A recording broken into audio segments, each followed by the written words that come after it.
Anyway, I ended up making this contact. She delivered a speech on one of the mornings of the conference, and she didn't have a lot of time to hang out because she was basically there she came up on the train. I mean, Geneva's about an hour and 20-minute train ride. So she came up on the train, delivered her speech, and then basically had to zip on back down to Geneva and continue her workday, in effect.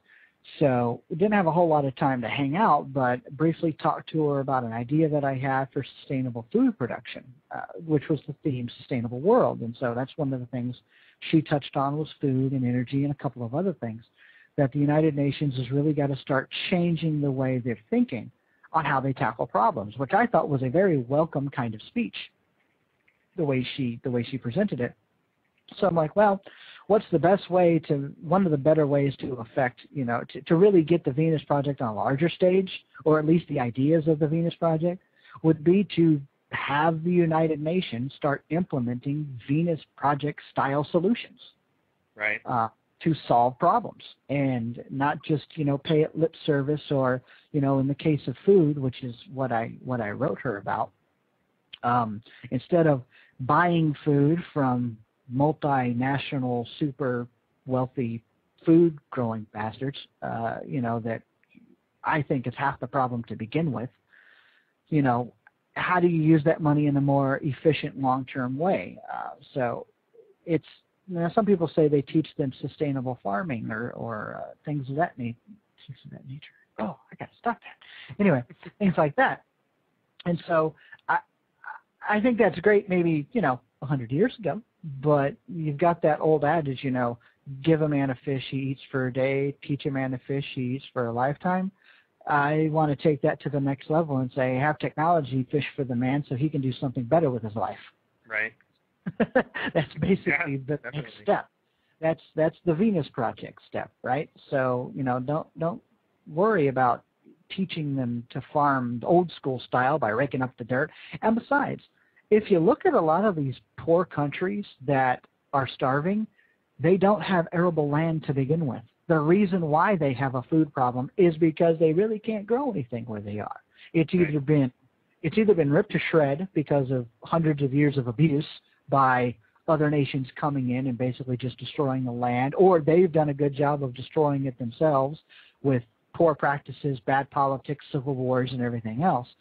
So they don't have quality landscape to begin with. So the only way to provide a sustainable solution, as far as I'm concerned, is the fully automated hydroponic farm facilities.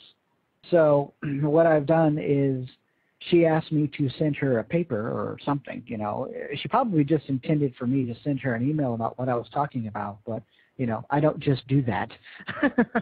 I put together a 7-page report that basically illustrates the problem and gives a solution set, and basically tells them, I would like, if the UN really wants to do something, in fact, I can read it. I know you usually read. Actually, I have a segment of the show set aside specifically for you to do that.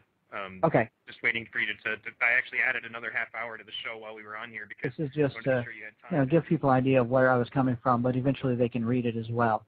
So so here it is. It's called Solving the Hunger Crisis, Technical Solutions for Social Change, a paper for United Nations consideration by Douglas Mallette, Space Shuttle Systems Engineer. Introduction. The hunger plight throughout the world is without question one of several major social concerns facing the world today. But what is even more astonishing is that the 21st century seems to be stuck with 17th century thinking, unable to mount a serious and sustainable solution set to permanently combat and eradicate this issue.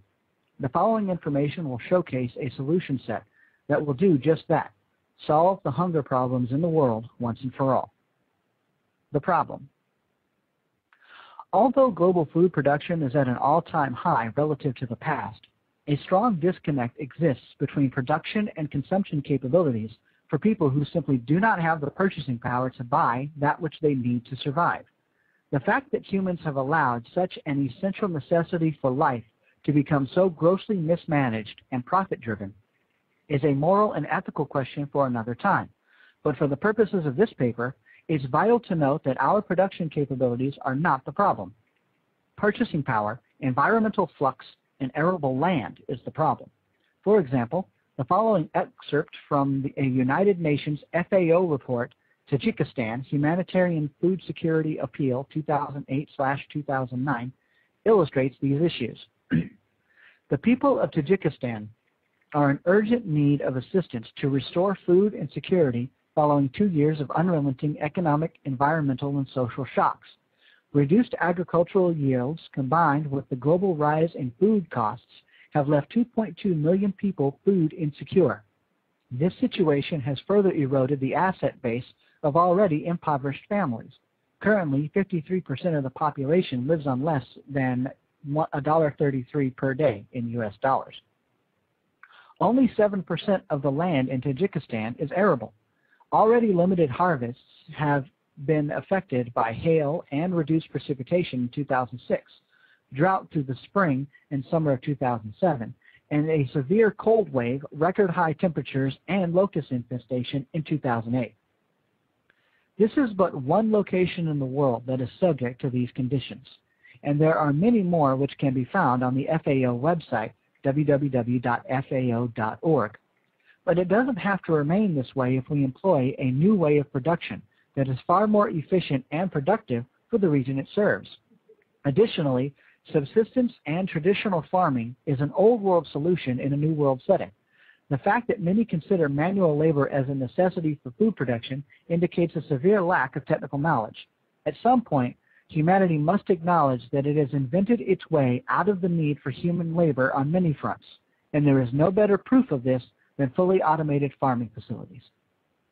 All right, so that was basically the introduction and the problem statement, all on the first page. So it was very kind of quick, hard-hitting, punch you in the face with the information kind of thing.